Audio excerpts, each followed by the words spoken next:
تمام حضرات درود شریف پڑھ لیں جی۔ اللہم صلی علی محمد وعلی آل محمد کما صلیت علی ابراہیم وعلی آل ابراہیم انک حمید مجید۔ اللہم بارک علی محمد وعلی آل محمد کما بارکت علی ابراہیم وعلی آل ابراہیم انک حمید مجید۔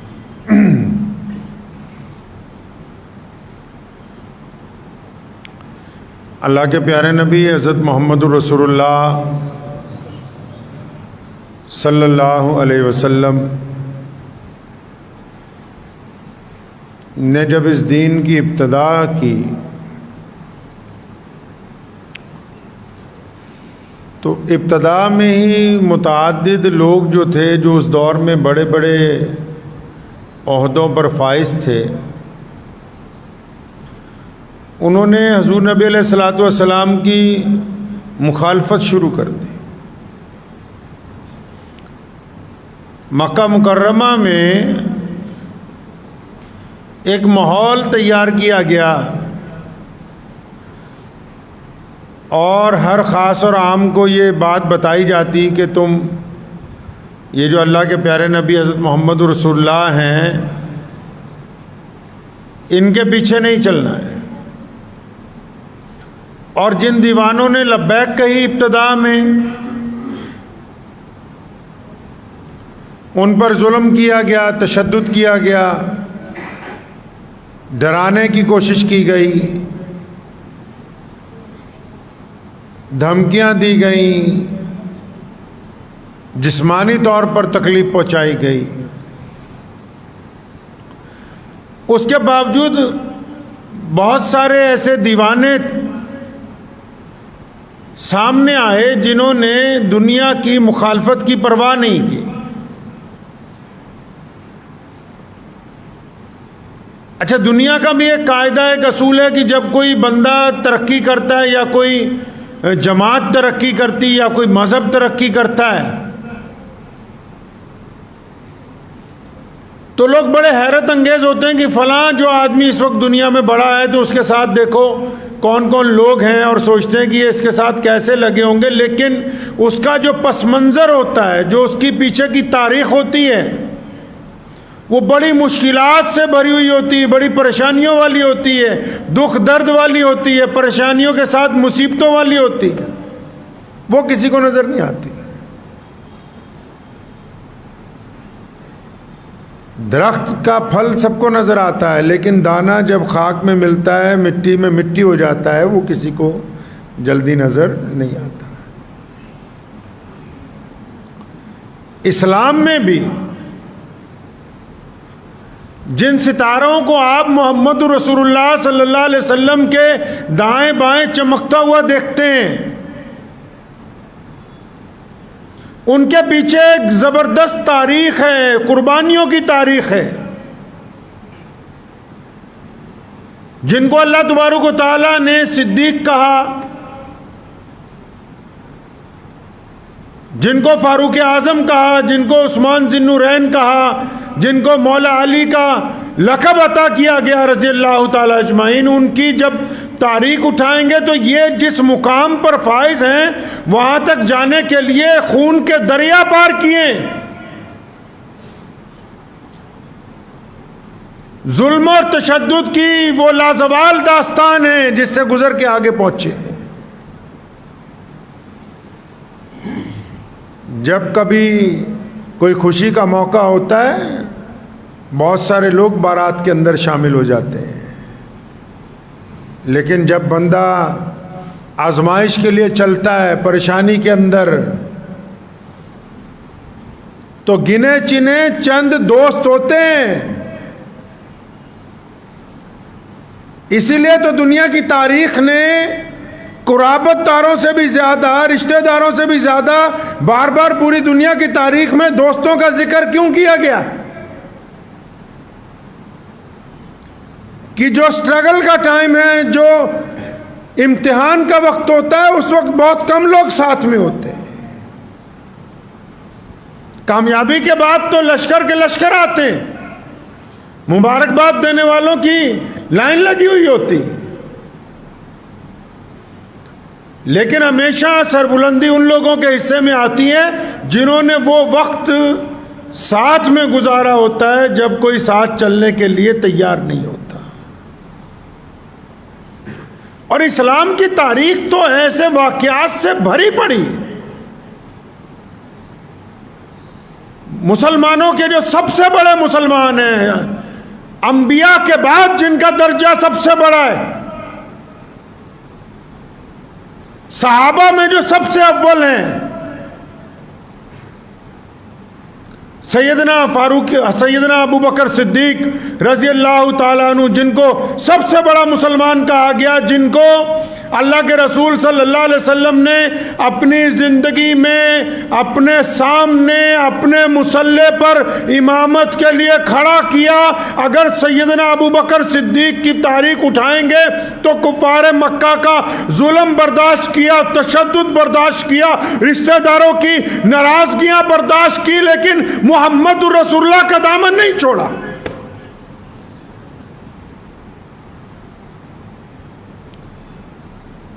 جن کو محمد رسول اللہ نے کہا کہ میرے بعد اگر کوئی نبی ہو سکتا تھا جبکہ کوئی ہو نہیں سکتا، درجہ بتانے کے لیے سیدنا عمر بن خطاب رضی اللہ تعالیٰ عنہ مسلمان ہوتے ہیں، سارے کے سارے چودھری ناراض ہیں، اپنا وطن چھوڑا ہے مکہ المکرمہ، پوری دنیا کے حکمرانوں سے ناراضگی مول لے لی، لیکن محمد رسول اللہ کا دامن نہیں چھوڑا. رسول اللہ کے دوستوں کا ذکر آج اس لیے کر رہا ہوں، یہ ذی الحجہ کا مہینہ ختم ہونے والا ہے. اسی 18 ذی الحجہ کو محمد رسول اللہ کے جو دوہرے داماد ہیں، مسلمانوں کے جو تیسرے خلیفہ ہیں، جنہوں نے قدم قدم پر اسلام کے لیے اپنی دولت نچھاور کر دی، جنہوں نے قدم قدم پر محمد رسول اللہ کے لیے اپنا تن من دھن سب کچھ دے دیا، اور جن کو 18 ذی الحجہ کو مدینہ المنورہ میں شہید کیا گیا، جو حکمران ہونے کے باوجود منافق مسلمانوں کے خلاف حملے کا حکم نہیں دیتے، جو محمد رسول اللہ کی ایک ایک اداؤں پر اپنا لاکھوں اربوں روپے کا کاروبار فدا کرتے ہیں، وہ سیدنا عثمان بن عفان رضی اللہ تعالیٰ عنہ کی ذات گرامی ہے. مسلمانوں کے تیسرے خلیفہ ہیں، اور حضور اکرم صلی اللہ علیہ وسلم اتنی محبت کرتے ہیں کہ اپنی ایک بیٹی ان کے جب نکاح میں دی، جب ان کا انتقال ہو گیا تو پھر دوسری بیٹی کا نکاح ان سے کروایا. متعدد احادیثوں میں آتا ہے نبی علیہ الصلوۃ والسلام سیدنا عثمان رضی اللہ تعالیٰ عنہ سے اپنے راز و نیاز کی باتیں کرتے ہیں. امی عائشہ رضی اللہ فرماتی ہیں کہ میں نے خود دیکھا کہ اجرے میں کہ حضور علیہ الصلوۃ والسلام آرام فرما رہے ہیں، تو میرے ابا حضرت ابو بکر آئے تو نبی علیہ السلام لیٹے رہے، آرام سے گفتگو چلتی رہی. تھوڑی دیر بعد سیدنا عمر رضی اللہ تعالیٰ عنہ آ گئے تو نبی علیہ السلام لیٹے ہوئے ہیں، عمر بھی آ کے مجلس میں بیٹھ کے بات چیت چل رہی. تھوڑی دیر بعد دربان نے بتایا یا رسول اللہ عثمان آ رہے ہیں. محمد الرسول اللہ صلی اللہ علیہ وسلم تھوڑی سی پنڈلی کپڑے سے نظر آ رہی ہے، اپنے پاؤں سمیٹے اٹھ کے بیٹھ گئے. عثمان رضی اللہ تعالیٰ عنہ تشریف لائے، گفتگو ہوئی، سب چلے گئے تو ہم سب کی ماں نے رسول اللہ سے پوچھا کہ یا رسول اللہ ابو بکر آئے آپ ویسے ہی بیٹھے رہے، عمر آئے آپ ویسے ہی بیٹھے رہے، عثمان کے آنے کی اطلاع ملی تو آپ نے اپنے کپڑوں کو سمیٹا ہے اور فرمایا عائشہ عثمان سے فرشتے حیا کرتے ہیں تو پھر میں کیوں نہ حیا کروں. مدینہ المنورہ ہے، پانی پینے پر پابندی ہے، میٹھے پانی کا کنواں نہیں ہے. میٹھے سے مراد یہ جو پانی ہم پیتے ہیں ایسا کنواں ایک ہے، باقی کنویں کھارے ہیں. محمد رسول اللہ نے کہا کون ہے جو ان لوگوں کے لیے میٹھے پانی کا کنواں خرید دے؟ جب سب خاموش ہیں تو عثمان بولتے ہیں یا رسول اللہ میں جاتا ہوں اس کو خرید کے لاتا ہوں. فرماتے ہیں عثمان رضی اللہ تعالیٰ عنہ کے کاروبار تو میں پہلے بھی کرتا تھا، سارا دن کاروبار میں رہتا تھا، رات کو آرام ہوتا تھا، لیکن دین میں آنے کے بعد سارا دن دین میں رہتا ہوں، کاروبار کے لیے تھوڑا سا وقت دیتا ہوں، پھر بھی کاروبار پہلے سے اب لاکھوں گنا بڑھ گیا۔ یہ محمد رسول اللہ کی اطاعت کی برکت ہے، حضور صلی اللہ علیہ وسلم کی اطاعت کی برکت۔ اور کیسے کاروباری ہیں سمجھدار؟ یہودی کے پاس گئے، پوچھا میٹھے پانی کا کنواں بیچتے ہو؟ کہنے لگا نہیں میں بیچتا نہیں ہوں، منوپلی ہے مارکیٹ میں، آج بھی مارکیٹ میں منوپلی ہے۔ منوپلی توڑے گا کون؟ جس کے پاس اللہ اور اس کے رسول کے اوپر اعتماد ہوگا، یقین ہوگا کہ نفع اور نقصان کا مالک صرف خدا ہے۔ یہودی منوپلی توڑنے کے لیے تیار نہیں، کہ نہیں میں میٹھے پانی کا کنواں نہیں بیچوں گا۔ ادھر رسول اللہ نے کہا ہے کہ چاہیے، سیدنا عثمان نے کہا ایسا نہیں کرتے، ایک دن کی رجسٹری میرے نام کر دے، ایک دن کی تیرے نام رہے، ایک دن اس پہ پانی کا میرا تسلط ہوگا، ایک دن تیرا ہوگا۔ وہ تو پانی بیچتا ہے، 500-600 دینار کا کنواں ہزاروں میں آ گیا، کہنے لگا میں 3000 لوں گا، فرمایا میں 40,000 دوں گا۔ یہاں کاروبار کی بات نہیں ہے، یہاں تو محمد رسول اللہ کی بات مکمل کرنے کی مسئلہ ہے۔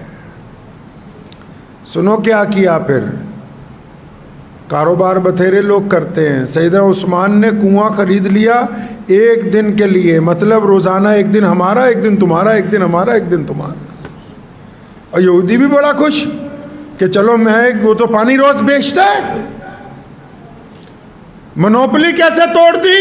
کنواں خریدتے ہی اعلان کر دیا کہ جو ایک دن عثمان کا ہے وہ تمام لوگوں کے لیے مفت ہے، آ جاؤ، چاہے مسلمان ہو چاہے غیر مسلم ہو، مدینہ منورہ کے جتنے لوگ جتنا پانی بھرنا چاہیں ایک دن میں بھرتے جائیں۔ ایک ہفتے میں منوپلی ٹوٹ گئی۔ کیوں؟ لوگ جس دن پانی مفت ہوتا تھا 2-2 دن کا بھر لیتے تھے، جس دن بکتا تھا کوئی خریدنے والا آتا نہیں تھا۔ دوسرا دن کا بھی بیچنے کے لیے آ گیا گھر پہ خود کہ یہ بھی لے لو، مکمل کرو اس کو۔ پہلے اس کے ریٹ کے اوپر بات تھی، اب ان کے ریٹ کے اوپر بات ہے۔ پوری دنیا کے مسلمان جب مسجد نبوی میں جاتے ہیں، جس مسجد نبوی کے پہلو میں جو قبرستان ہے جنت البقیع، جہاں ہماری محمد رسول اللہ کی نور نظر اور جنت میں عورتوں کی سردار سیدنا فاطمۃ الزہرا کا مزار ہے، جس جگہ امی عائشہ رضی اللہ تعالیٰ عنہ آرام فرما رہی ہیں، جہاں صحابہ کرام رضی اللہ تعالیٰ عنہ موجود، اور جس کے بارے میں رسول اللہ نے کہا جو جنت البقیع میں دفن ہو گیا وہ جنت میں ہی ہے۔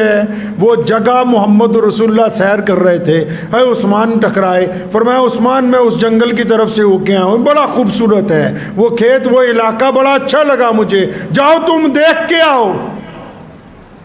بس اتنا کہا کہ جاؤ دیکھ کے آؤ۔ عثمان گئے، جنت البقیع کی جگہ دیکھی، پوچھا کس کی ہے؟ جو بندہ مالک تھا اسے بلایا، سودا طے کیا، پیسے دیے، واپس آ گئے۔ فرمایا یا رسول اللہ آپ نے کہا تھا دیکھ کے آؤ، میں دیکھ آیا اور خرید بھی آیا، یہ آپ کے لیے ہے، وقف کر دی گئی ہے اب۔ فرمایا میں نے تو صرف دیکھنے کے لیے کہی تھی۔ فرمایا یا رسول اللہ میں تو آپ کا غلام ہوں، غلاموں کو اپنے آقا کے اشارے سمجھنے چاہیے۔ دیکھنے سے مراد جو چیز محمد رسول اللہ کو پسند آ گئی ہو تو وہ دربار رسالت میں پیش ہونی چاہیے۔ سیدنا عثمان نے سکھایا یہ، ابن جوزی نے بھی لکھا، بہت اکابرین نے بھی ایک بات کہی، بڑے بڑے جو مسلمانوں کے بزرگ تھے نا، پرانے دور میں کنویں ہوتے نا جگہ جگہ، تو ہر ایک کنویں کا پانی نہیں پیتے تھے، یہ دیکھتے تھے کہ جس کنویں پہ زیادہ لوگ پانی لینے جاتے ہیں وہاں چلو۔ کیوں؟ اب تو کنویں رہے نہیں، لیکن زیادہ جس جگہ سے پانی نکلتا تھا اس جگہ پانی پینے کے لیے منگواتے تھے۔ کیوں؟ کنویں کی ایک عادت ہے، جس کنویں میں سے آپ جتنا زیادہ پانی نکالیں گے اس کا پانی شام تک ختم ہو جائے گا اور رات کو پھر نیا پانی نکل کے اوپر تک آ جائے گا۔ سیدنا عثمان نے یہ وتیرہ مسلمانوں کو سمجھایا کہ اپنے کاروبار میں سے جتنا خرچ کرتے رہو گے اتنا زیادہ اللہ کی طرف سے اتنا زیادہ آتا رہے گا۔ جتنا تجوری میں بھر کے تالا لگاتے رہو گے بس وہیں رک جائے گا۔ اللہ نے فرمایا ہم تو بندے کے گمان کے ساتھ ہیں، بس یہ اسٹور کرنا چاہتا ہے، رکھنا چاہتا ہے، بس یہ اتنا ہی رہے گا۔ اگر ارادہ بڑھانے کا آ گیا، بانٹنے کا آ گیا، جب یہ شروع کر دے گا جتنا بانٹے گا اس سے زیادہ اس کے حصے میں آتا رہے گا۔ لوگ شہادتوں کی بات کرتے ہیں، شہادت کوئی بھی ہو، کسی بھی شہادت کو کم یا بڑا یا چھوٹا نہیں کہا جا سکتا۔ اسلام کی تاریخ شہادتوں سے لبریز ہے، لیکن ان شہادتوں کے درمیان اپنے تیسرے خلیفہ سیدنا عثمان رضی اللہ تعالیٰ عنہ کو بھول جانا یہ بہت بڑی بے ادبی ہے۔ ان شہادتوں کے درمیان مدینہ المنورہ کے اس معصوم شہید کو بھولنا یہ مسلمانوں کے لیے خسارے کی بات ہے۔ اور وہ عثمان رضی اللہ تعالیٰ عنہ جن کے لیے قرآن پاک میں اللہ تبارک و تعالیٰ کی طرف سے آیتیں نازل ہوئی ہوں اور جن کے لیے محمد رسول اللہ نے بیعت رضوان لی ہو، جن کو مکہ مکرمہ میں اپنا نائب بنا کے بھیجا، اور جب یہ خبر آئی کہ نعوذ باللہ عثمان کو شہید کر دیا تو تمام صحابہ سے بیعت لی کہ آؤ اب بدلہ لینا ہے ہر حالت کے اندر ان کی شہادت کا۔ جب سب کی بیعت ہو گئی تو عثمان تو ہے نہیں، محمد رسول اللہ نے اپنے ایک ہاتھ کو کہا کہ ایک ہاتھ اب عثمان کی طرف سے، دوسرا میری طرف سے، میں اس کی طرف سے بھی بیعت کر رہا ہوں۔ ذی الحجہ کا مہینہ جہاں حج بیت اللہ کی تعلیم دیتا ہے، ذی الحجہ کا مہینہ جہاں اس بات کی مسلمانوں کو تعلیم دے رہا ہے کہ اپنی زندگی تبدیل کی جا سکتی ہے بیت اللہ کی زیارت کے ساتھ، محمد رسول اللہ صلی اللہ علیہ وسلم کے روضہ مبارک کی حاضری کے ساتھ، وہیں یہ مہینہ اس شہادت کا علم بردار ہے کہ سیدنا عثمان رضی اللہ تعالیٰ عنہ جیسے اولو العزم صحابی نے، جن کے پاس پاور ہے، خلیفہ ہیں، 82 سال کی عمر میں جب اپنی شہادت دی تو چاہتے تو اپنی حکومت کی طرف سے اپنی فوج کا استعمال کر سکتے تھے۔ صحابہ کرام رضی اللہ تعالیٰ اجمعین کی بڑی جماعت موجود تھی، بار بار کہتے رہے کہ ہم آپ کے ساتھ ہیں، آپ کہیں تو ہم ان باغیوں کا مقابلہ کرتے ہیں، لیکن اپنے نبی کے شہر کے اندر کسی جنگ کو پسند نہیں کیا، اللہ کے راستے میں شہادت دینے کو پسند کیا۔ شہادتیں جو ہوتی ہیں وہ یاد کرنے کے لیے ہوتی ہیں، سبق حاصل کرنے کے لیے ہوتی ہیں، ان واقعات کو پڑھ کے اپنی آنے والی نسلوں کو بتانے کے لیے ہوتی ہیں۔ اللہ تبارک و تعالیٰ نے اپنے رسول صلی اللہ علیہ وسلم کو جو دوست دیے ہیں وہ بھی چن کے دیے ہیں۔ صحابہ کرام رضی اللہ تعالیٰ اجمعین سے جن لوگوں کو نفرت ہے اور یہ کہتے ہوں کہ ہم صرف ایک دو سے محبت کرتے ہیں، کان کھول کے سنو، میرے آقا صلی اللہ علیہ وسلم نے فرمایا جن کو میرے صحابہ سے محبت ہے، فرمایا بس انہی کو مجھ سے محبت ہے۔ جن کو صحابہ سے دشمنی ہے، حضور فرمایا وہ میرا بھی دشمن ہے جو میرے صحابہ کا دشمن ہے۔ صحابہ کرام رضی اللہ تعالیٰ اجمعین اسلام کا روشن مینارہ ہیں، صحابہ کی زندگیاں ہمارے لیے مشعل راہ ہیں۔ انہوں نے ہمیں سکھایا کہ نبی علیہ الصلوۃ والسلام کی پیروی کیسے ہوگی، اتباع کیسے ہوگی، چلنا کیسے ہے رسول اللہ صلی اللہ علیہ وسلم کے حکم کے مطابق۔ اگر ہم یہ سوچیں کہ بس یہی زندگی ہے کہ بہترین گوشت کھائیں اور گوشت کو زیادہ تر اپنے گھر میں اسٹور کر کے رکھیں، تو یہ تو ایک ضابطہ ہے جو بس ہم پورا کر رہے ہیں، حقیقت میں یہ دین نہیں ہے۔ دین پہ اگر چلنا ہوگا تو سیدنا عثمان رضی اللہ تعالیٰ عنہ نے جس انداز کے ساتھ خدمت کی ہے، لکھا ہے متعدد جگہ صرف سخی نہیں تھے، بہت بڑے سخی تھے۔ کسی صحابی کے پاس کوئی آتا، کوئی بڑا سوال کرتا، کوئی رستہ نظر نہ آتا، لوگ کہتے عثمان رضی اللہ تعالیٰ عنہ کے دروازے پہ چلے جاؤ۔ ابو بکر صدیق رضی اللہ تعالیٰ عنہ مسلمانوں کے خلیفہ ہیں، جب خلیفہ بنے اپنا سب کچھ اللہ کے راستے میں دے دیا۔ تو ایک بندہ یمن سے چل کے آیا، اس نے آ کے سوال کیا خلیفہ سے کہ مجھے 3000 دینار میں نے کسی سے ادھار لیے چاہیے، آپ کے پاس آیا ہوں، میری مدد کر دے۔ اپنے گھر میں بٹھایا، اسے دودھ پلایا، کھجوریں کھلائی، فرمانے لگے اب پیسے تو ہے نہیں آج کل۔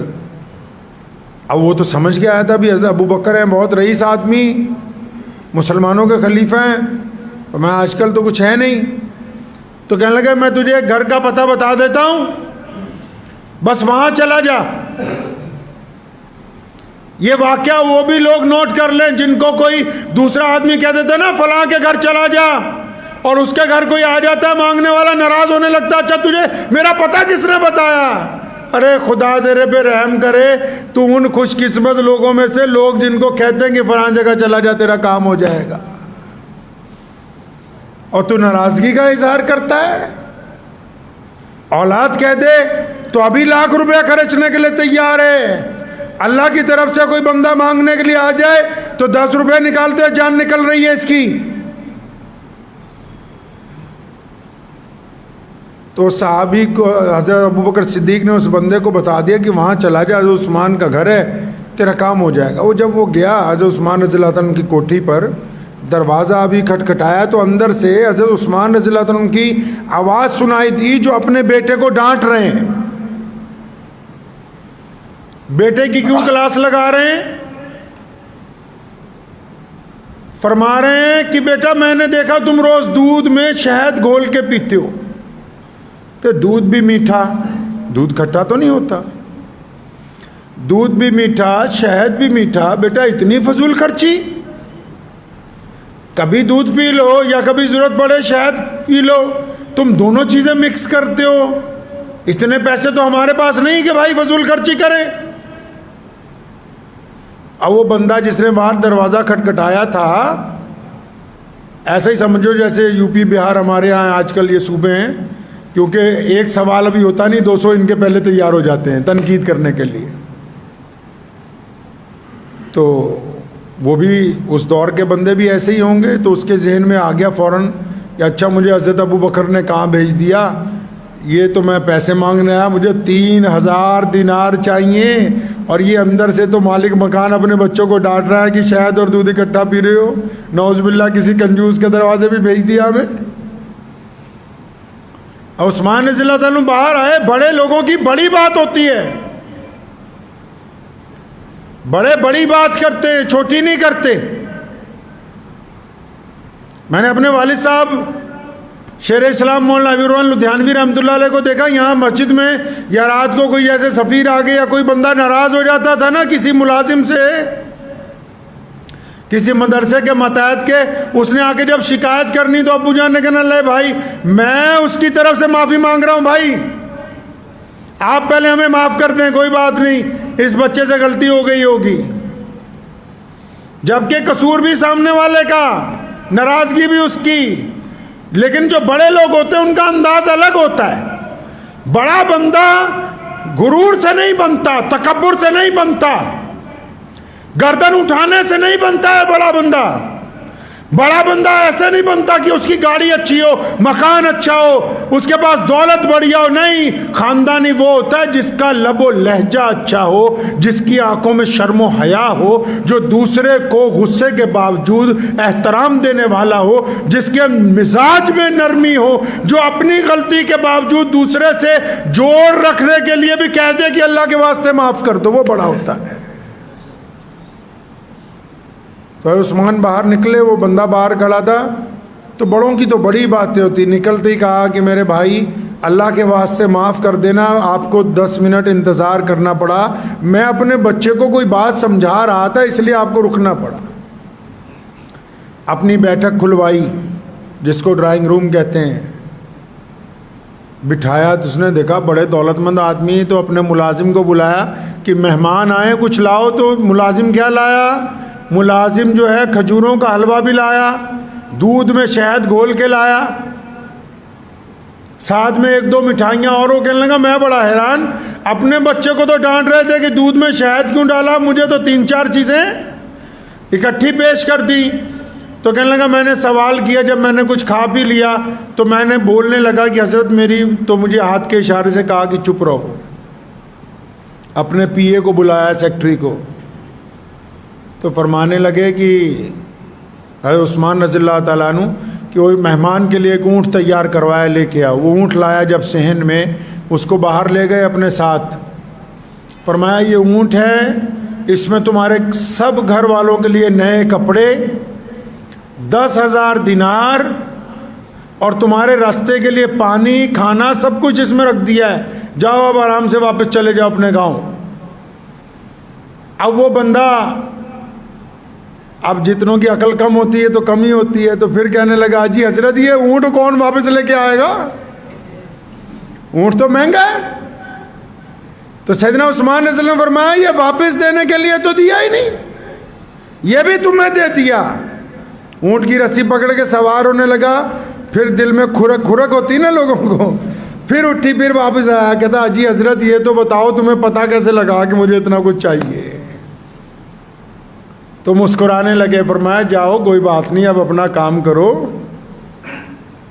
تو کہنے لگا نہیں، آپ کو حضرت ابوبکر صدیق نے پیغام بھیجا ہوگا۔ فرمایا اتنی بات نہیں کیا کرتے، جب کام ہو جائے تو بس اپنا راستہ لیا کرتے ہیں۔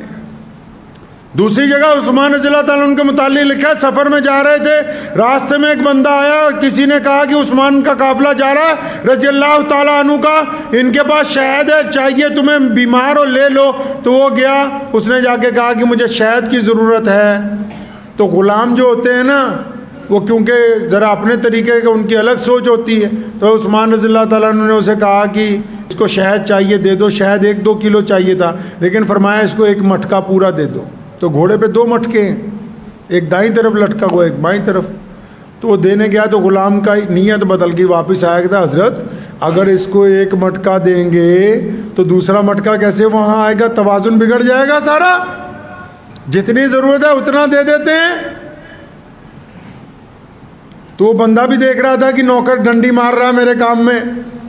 تو عثمان رضی اللہ تعالیٰ عنہ نے فرمایا اچھا توازن بگڑ جائے گا، ایسا کرو کہ پھر 2 مٹکے دے دو، دونوں دے دو اس کو۔ تو کہنے لگا حضرت یہ اٹھائے گا کیسے 2 مٹکے، ایک ہی دے دیتے ہیں۔ فرمایا اچھا یہ بھی مسئلہ ہے کہ یہ 2 مٹکے اٹھائے گا کیسے، اچھا وہ گھوڑا بھی اس کو دے دو ساتھ میں۔ جب عثمان رضی اللہ نے کہا نا گھوڑا بھی دے دو، مٹکا 1 چاہیے تھا، 2 دے دیے، گھوڑا بھی دے دیا، تو غلام پھٹافٹ گیا، گھوڑا کھول کے لایا مٹکوں سمیت، اس کو پکڑا کے لگا بھائی بس نکل لے جلدی جلدی۔ تو وہ بھی، اس کے بھی تکلیف ہوئی، تو پھر آیا غلام کے پاس، کہنے لگا جب 1 مٹکا مل رہا تھا تم نے اعتراض کیا، دوسرا مٹکا مل رہا تھا تم نے اعتراض کیا، لیکن یہ عثمان رضی اللہ نے فرمایا کہ گھوڑا بھی ساتھ میں دے دو۔ تو بھاگ کے گیا، رسی کھول کے مجھے لا کے پکڑا دی، تو نے تب تو کوئی اعتراض نہیں کیا جی گھوڑا بدک جائے گا، یہ ہے وہ ہے۔ کہتا میں ان کے ساتھ ہوں بہت عرصے سے، عادتیں ان کی میں جانتا ہوں، اگر میں یہ کہتا کہ حضرت اس کو گھوڑا چلانا نہیں آتا، یہ کہتے ہیں غلام بھی ساتھ ہی لے جا تو، یہ بھی تجھے ہدیہ کر دیا۔ کہتا میں نے تو اپنی جان بچانے کے لیے کہ حضرت عثمان رضی اللہ تعالیٰ کا گھر مجھ سے نہ چھٹ جائے، اس لیے خاموشی سے گھوڑے کی لگام بھی تمہیں تھما دی ہے۔ ایسے تھے سیدنا عثمان رضی اللہ عنہ کہ رسول اللہ کو اپنے گھر اگر دعوت میں بلاتے تھے پیچھے چلتے تھے، اور جب رسول اللہ چلتے تھے ہر ایک قدم کے اوپر گنتے رہتے تھے کہ رسول اللہ مسجد نبوی سے کتنے قدم میرے گھر تک چلے، ہر ایک قدم پر 1 غلام آزاد کیا کرتے تھے، اور اس دور میں 1 غلام آج کا 10 لاکھ روپے کا آتا ہے۔ انہوں نے مسلمانوں کو یہ سکھایا۔ یہ روایت جو ہمارے اندر ہے نا، اب یہ پوری دنیا میں آپ نے دیکھا ہے مسلمان سب سے زیادہ چیریٹی کرتے ہیں، مسلمان اپنی حیثیت سے بڑھ کے پیسے بانٹتے ہیں۔ یہ روایتیں سیدنا عثمان رضی اللہ تعالیٰ عنہ نے محمد رسول اللہ کی تعلیمات میں سے ہمیں سکھائیں کہ جب بانٹنے بیٹھو پھر یہ نہ سوچو کہ کتنا بانٹنا ہے، کیونکہ جس کنویں میں سے جتنا پانی نکلے گا اتنا ہی زیادہ روزانہ نیا آئے گا، جتنا بانٹا جائے گا اتنا فائدہ ہوگا۔ تو اس لیے ان لوگوں کو بھی کہتا ہوں چلتے چلتے سیدنا عثمان رضی اللہ تعالیٰ عنہ کی شہادت کے ان دنوں کے موقع پر کہ جہاں اپنے اس عظیم شہید کو یاد کریں، وہاں اس بات کو بھی ذہن نشین کر لیں کہ اللہ تبارک و تعالیٰ کو فراخی کے ساتھ خرچ کرنے والے، اللہ تبارک و تعالیٰ کو اپنے عزیز و اقارب پر، پڑوسیوں پر، اولاد پر، اپنے اوپر خرچ کرنے والے لوگ پسند ہیں۔ جو ہیں ہی کنجوس، تو کنجوس اللہ تبارک و تعالیٰ کو پسند نہیں ہے۔ کنجوسی اللہ تبارک و تعالیٰ کے نزدیک برائی ہے۔ کنجوسی کو اللہ تبارک و تعالیٰ نے برا سمجھا ہے۔ کنجوس کی کچھ نہیں، نہ نماز ہے، نہ روزہ ہے، نہ حج ہے، نہ زکوٰۃ ہے، کچھ نہیں کنجوس کے پلے۔ اللہ تبارک و تعالیٰ کو کنجوس نہیں اچھا لگتا۔ بلے شاہ نے کیا نا، سوم کولوں خیرات نہیں ملتی پاویں پے ہن مال خزینے، او بلے شاہ بن توحید جنت نہیں ملنی پاویں مریے شہر مدینے۔ فرماتے ہیں کہ جو ہے ہی کنجوس، تم اس کے یہاں جا رہے ہو سوچتے ہو بھی خیرات دے دے گا، وہاں سے نہیں کچھ ملنا۔ اور فرماتے ہیں کہ اگر اللہ اور اس کے رسول کی اطاعت نہ ہوئی، فرما برداری نہ ہوئی، تو اگر مدینہ منورہ میں بھی موت آ جائے تب بھی تمہیں جنت مل نہیں سکتی ہے۔ تو اس لیے ان دنوں کے اندر خود پڑھا کریں کچھ انشاءاللہ تعالی، اپنے بچوں کو بتایا کریں، اسلامی روایات کو اپنے جسم کے اوپر تو نافذ کر سکتے ہیں نا جی۔ کچھ لوگ کہتے ہیں فلاں زمین پہ نہیں نافذ کر سکتے، فلاں جگہ نہیں، ساری باتیں ایک طرف، اپنے جسم پہ تو نافذ کر سکتے ہیں، اپنے مزاج پہ نافذ کر سکتے ہیں، اپنے دل پہ نافذ کر سکتے ہیں، تو کیجئے، کم از کم اتنا ضرور کیجئے کہ اللہ اور اس کے رسول صلی اللہ علیہ وسلم کے حکم کو اپنے اوپر نافذ کیجئے۔ اور جب آپ اس کو اپنے اوپر نافذ کریں گے، اس کی برکتیں آپ کے جسم سے شروع ہوں گی اور پھر چلتی جائیں گی دائیں بائیں۔ خوشبو لگاتا ہے نا بندہ، جو آس پاس ہوتے ہیں سب کو ملتی ہے۔ اور کسی کو اگر پتہ کرنا ہو کہ اس کی قبر کیسی ہے، تو بس رات کو لیٹ کے اپنے دل کو دیکھے۔ اگر دل بے چین ہے، دل میں بے ایمانی ہے، دل میں خرافات ہے، دل میں عیاشی ہے، دل میں ٹھگا ٹھوری ہے، دل میں غیبت ہے، دل میں برائیاں ہیں، تو بس جیسا ہمارا دل ہے ویسی ہماری قبر ہے۔ جانا تو سب نے ہے نا، جیسا ہمارا دل ہے ویسی ہماری قبر ہے۔ اگر دل میں سکون ہے، اطمینان ہے، دل میں محبت ہے، دل میں پیار ہے، دل میں اطمینان ہے، دل کے اندر روشنی ہے، تو بس پھر قبر ویسی ہے۔ اپنے دل کو اچھا کر لیجئے انشاءاللہ تعالی۔ بس اچھا یہ ایسا ہی ہوگا کہ روزانہ کچھ وقت نکال کے، اب تو یوٹیوب بھی آ گئی، کچھ وقت نکال کے اس ڈبے کو جس کو روز چارج کرتے ہو، اس کو فلمی گانوں کے بجائے، گندی فلموں کی بجائے، خرافات کے بجائے روزانہ رسول اللہ صلی اللہ علیہ وسلم کی سیرت پاک سننے کے اوپر لگائیں۔ رسول اللہ صلی اللہ علیہ وسلم کی زندگی کو جتنا سنیں گے، صحابہ کرام کی رضی اللہ عنہ کی زندگی کو جتنا سنیں گے، اور سننا بھی وہ ہے جو اختلافات سے پاک ہو، کیونکہ آج کل آدھے سے زیادہ تو لوگوں نے وتیرہ پکڑ رکھا ہے، صبح شام کو اس مسئلے کو لے کے فلاں کے خلاف فتویٰ، اس کو لے کے فلاں کے خلاف فتویٰ۔ سننا رسول اللہ صلی اللہ علیہ وسلم کو ہے، آپ صلی اللہ علیہ وسلم کی باتیں سننی ہے، اپنے اوپر لاگو کرنی ہے۔ دعا کیجئے اللہ تعالیٰ مجھے بھی آپ سب کو بھی ان کے اوپر عمل کی توفیق عطا فرمائے۔ وآخر دعوانا